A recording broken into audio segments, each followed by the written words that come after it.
Hello guys, how's it going? My name is Dalaran. In today's video, we'll be talking a bit about the changes that happen into rogues and what you are to expect. Honestly, this video might be a really short one, but I got asked to talk a bit about the rogue changes and what's going to be overall new and how the specs are looking like for, let's say, single target, AoE, PvP, dungeons, raids, whatever.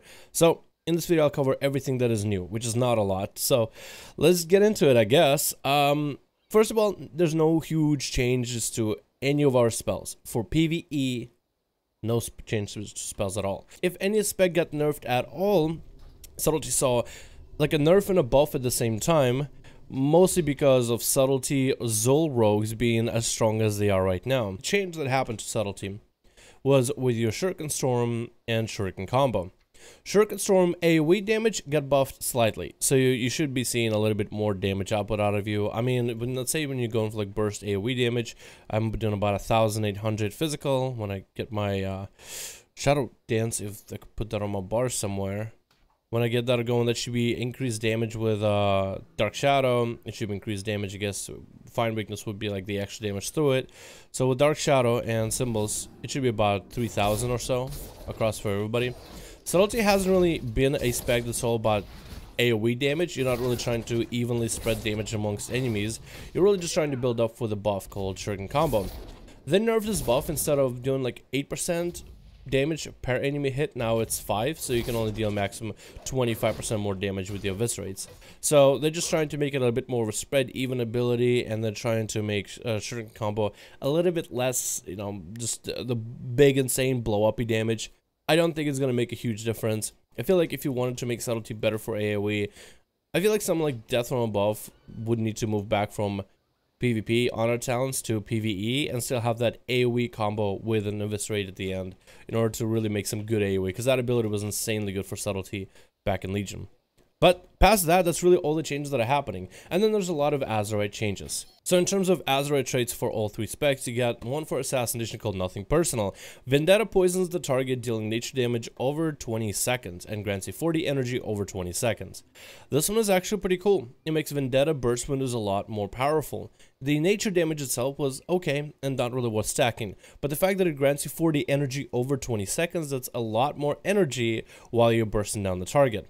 This would be particularly good in fights where you need burst damage, but also I feel like this would be a decent trait overall. I don't think this will be the highest rated tier trait unless you're going for fights where you need a lot of burst damage like as soon as you can during like a certain moments of fights, like let's say boss starts taking more damage. Nothing Personal with Vendetta is going to be the time you would save it for. Or certain ad spawns that needs to be nuked down very quickly before it wipes the rest of the raid. Nothing Personal will be there pretty good too.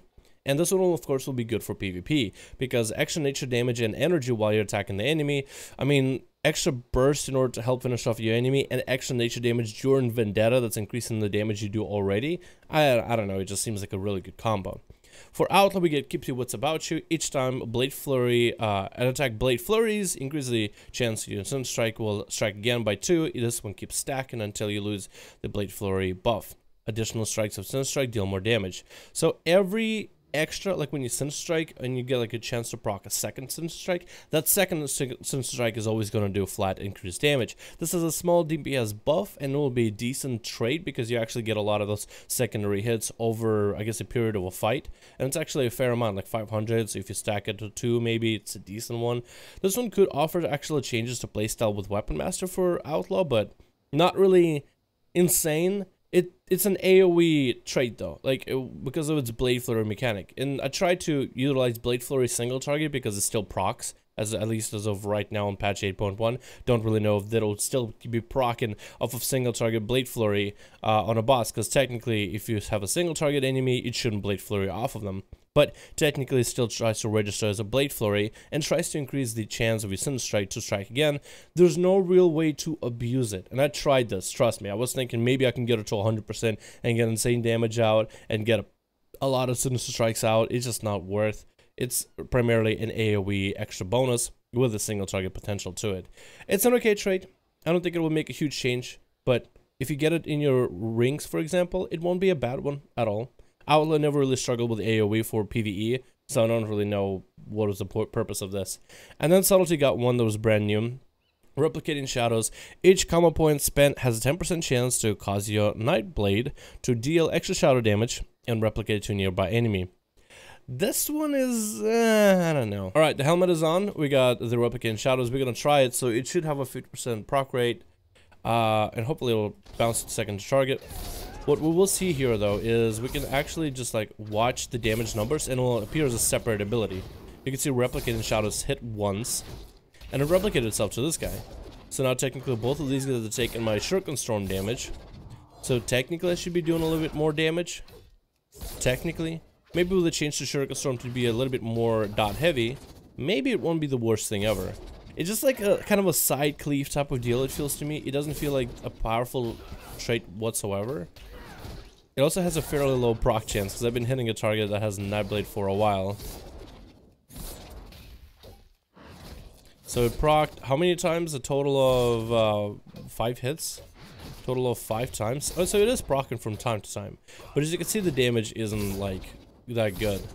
What I was really hoping is maybe some secret technique, right? Its secret technique can hit multiple enemies. So you can hit this guy, and then we'll turn around and hit this guy. So I was thinking, if this guy has a dot and this guy has a dot, can secret technique proc both of them? It can't. So it's not like you. It allows you like a really powerful burst combo wombo for your spec. It's not like you can really kind of utilize this in a way where you can kind of cheese the damage.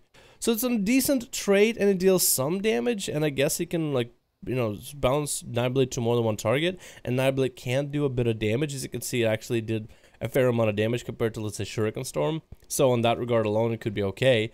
But it's just a passive trait that basically we got 3 traits for 3 specs that are not insane. They're just kind of there. You know what I mean? Assassination, I guess, is probably one of the better ones, but the other two, yeah, you already had good traits to begin with, but they also did get one trait change to subtlety, though. They did change one trait, so it won't be as good for Zul and whatnot. The first dance, activating Shadow Dance, grants you 2 combo points and increases your haste by 1,000 for its duration. The haste increase is actually pretty good for PvE. I think in PvP it might be okay too.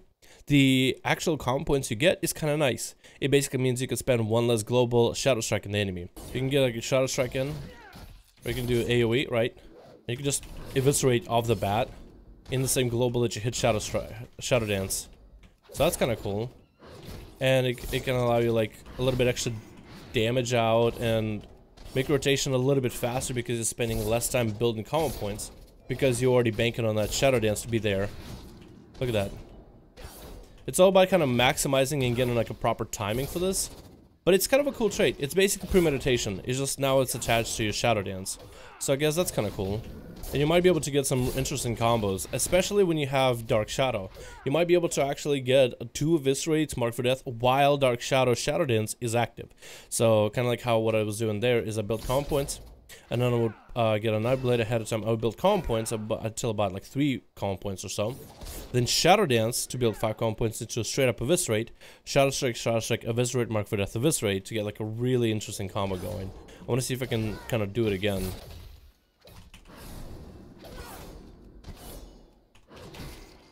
So then I got 3 Eviscerates during my Shadow Dance window. My Shadow Dance window where I have Find Weakness, Shadow Focus, also Dark Shadow to do more damage. So that could be really good for subtlety rogues, especially when it comes to burst playstyle. I think this will be insanely good for PvP, especially if you can combo it fairly well. And if you can maximize the use of like the combo points you get out of Shadow Dance. It will kind of offset your rotation, and then you're trying to really start with 3 combo points instead of full 5 combo points usually, or sometimes with 0 depending on what kind of playstyle you're going for. Maybe you're going for like a full kidney shot. So this one is actually kind of cool. I do wish though that they changed the stats that you get for this. I wish maybe like Mastery was the better stat, or Versatility, or even Critical Strike. But Haste I guess is okay. Haste means that this is primarily going to be with single target and focus. Haste giving you more energy, but also more auto attack, so you can sync more abilities during your dance window. So imagine like instead of buffing your damage by Mastery or Versatility, you're just getting more stabs at the enemy, more just stabs during Find Weakness and Nightblade window, I guess. Also, I guess with Symbols of Death. Your auto attacks do a fair amount of damage, so I guess you'll see some DPS out of it. So this is the specs for PvE. How about PvP? the specs themselves in PvP are not going to change too much. I actually think it's going to be a little bit offset on the meta, primarily with Assassination. Assassination has been like the king spec. It does a lot of damage and has healing reduction with Mortal Strike effect from wound poison, deadly poison. All your dots are just very, very powerful regardless. Let's see. So the main thing about Assassination has been the talent of, hey, one's missing. You no longer have Deadly Brew, where you can have your wound poison, I guess like a weaker version of it, while you have deadly poison. Instead, you either have to run wound poison in PvP now, which means less damage than deadly poison, but you also have Shiv. All 3 specs of rogues get Shiv. Shiv deals decent physical damage to a target, dispelling all enrage effects, reducing movement speed by 70% for 4 seconds, and applies deadly, wound, and crippling poison on the target. So you kind of just stab them and you got all your poisons.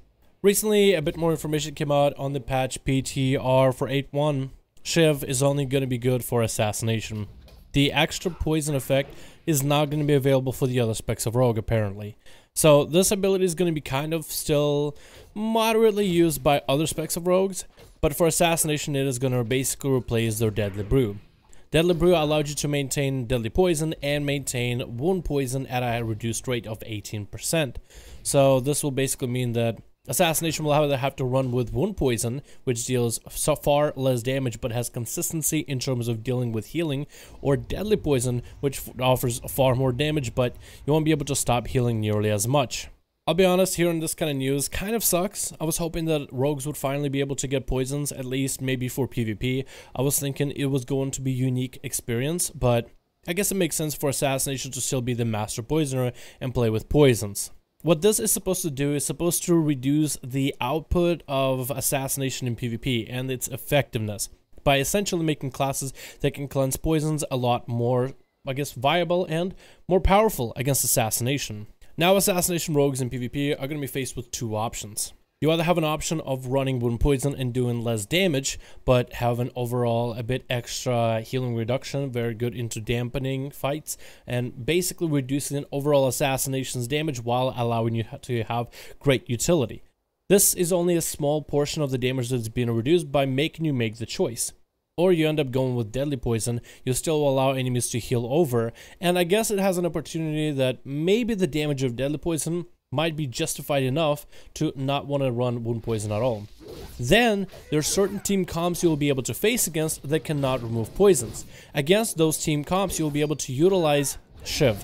This is where you'll be able to run deadly poison and apply wound poison periodically on enemies by also having to spend energy into it and a global. Again, this is also, I think, is done to help offset Assassination without hard nerfing the spec that is super strong right now in PvP, but also finding a way to get around some of the different changes with it by trying to nerf it without like curbing it completely and stomping it into the ground. And that's all the changes the rogues have gotten. I tried to go into detail as much as I could about everything, and I'm definitely going to make some cuts to this video. And I wish I could go on for like hours and hours and, like, you know, make a full 30-minute video, 40-minute video on every single change happening, but yeah, we just didn't really get anything at all. I think with Azerite traits, if anything, that might give us a few fun ways to play, but I don't think a lot of them are huge game changers. I am excited about the subtlety one with First Dance, but we'll see how that one turns out, because it could end up being not the great of a trait. We'll see what the Sims end up saying about it. But I think the combos you could potentially have, I think, are pretty exciting. I do like the idea of Shiv, and I feel like it's going to change the rogues by a little bit. It's going to make you think a bit more about, do you want to run it, do you not want to run it, is it worth an on-town slot? But it is going to make Assassination rogues feel like, oh, this is going to be kind of an annoying mechanic to like deal with, I guess. You know what I mean? Not the fact that it's a global. I think it makes it a little bit more interesting that you have to find a way to like spend a global to get the setup going, which I think could be kind of cool. Makes you think a little bit more. But for Assassination, they're basically just taking away a good trait. And it's weird that they're giving poisons back to all rogues for PvP. I mean, rogues have always wanted poisons back for PvP, but yeah, this will be an interesting way. We'll see how people do and we'll go with this. Anyway, thank you guys so much for watching. Hope you guys enjoyed this video. Let me know your thoughts about all the rogue changes. What are your thoughts on all the stuff that's coming up? And I'll see all of you guys in another video.